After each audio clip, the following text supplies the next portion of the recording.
ito ay tinaguri ang black gold of the forest mga buddy, na talagang nagkakahalaga ng libo-libo bawat kilo. Actually sa ibang bansa ito ay talagang tinatanim pa nila para gawing negosyo. So ito yung tinatawag na kahoy na agarwood mga buddy. Ito siya. Ito ay pinakamahal na kahoy sa buong mundo. May mga ginagawa sila na parang yung iba tinutusukan niya ng mga chemical. Mga buddy, sa ibang bansa ang ginagawa parang merong patusok na nagbabaga, itinutusok nila dyan dito, binubutas-butas nila para magkaroon siya ng tinatawag na sa amin ay bugas. Yung parang mangingitim yung kahoy niya sa loob. Tapos babalatan nila yan mga buddy. Tapos titignan nila yung pinakakahoy niya kung nangingitim na siya. Yun yung ine-extract ata na ginagawang pinakamahal na pabango. Kaya tinagurian din siyang pinakamahal na kahoy sa buong mundo kasi talagang libo-libo, daang libo ang halaga niyan mga buddy.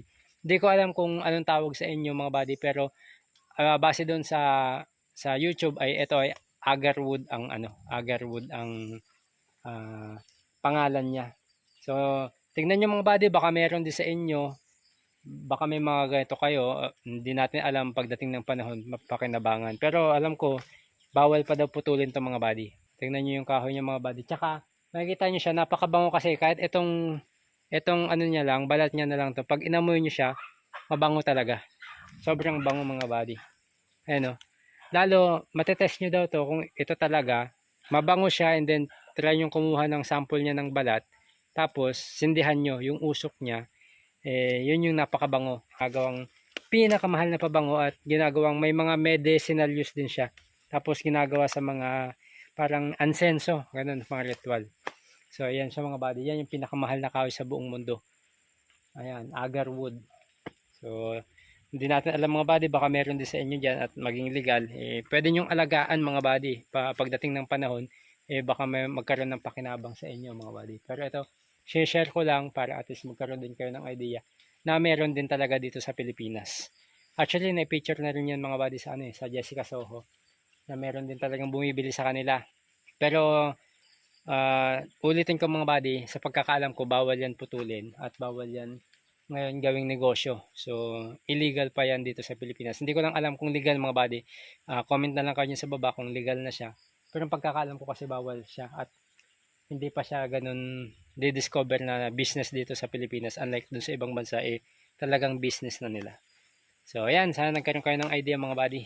Andito talaga yung puntahan ng mga riders mga buddy. So puntahan lang namin yung yung dinadaanan nila. Dito yan kasi sa bundok ni Boss Wakiwak.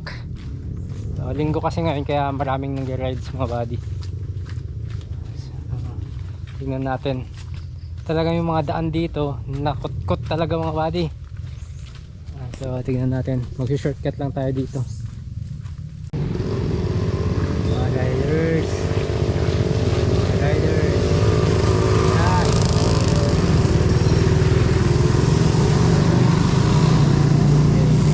Dumadaan mga riders mga buddy. Ako yung mga kambing po. Hey!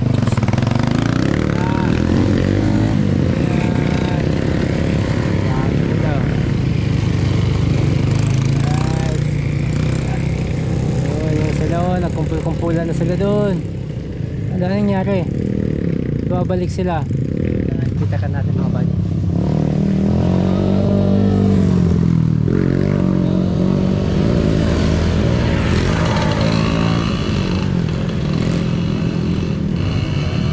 Doon sila dumadaan. Doon. Sa pataas na yan. Dyan sila. Ayun. Ayun sila oh. Malawak ng mga buddy. May mga palayan. Tapos din talaga daanan ng mga riders. Ayun.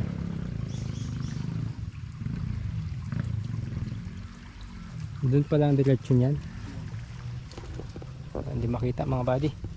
Hindi natin puntahan sila kasi wala tayong motor. Pag nakabili na kami ng tag-isa kaming motor, sama kami sa kanila. Oh, sige. Pangalawa. Ayan. Iyakan natin at lasahan natin. Yan na. Yan. Tsura niya. Ayos ba? Hindi ito ano? Hindi ito ayos no? Hindi. Bulok. Bulok siya mga buddy. Hindi siya ano. Parang utak ko. Hindi siya tama ang paghinog. Ayan o. Hindi maganda. Ito yung ginagawang chocolate mga buddy. Yung ano niya, buto. Ayan o, parang utak ko. Pero hindi maganda yung pagkakahinog niya. So hindi pa natin makakain.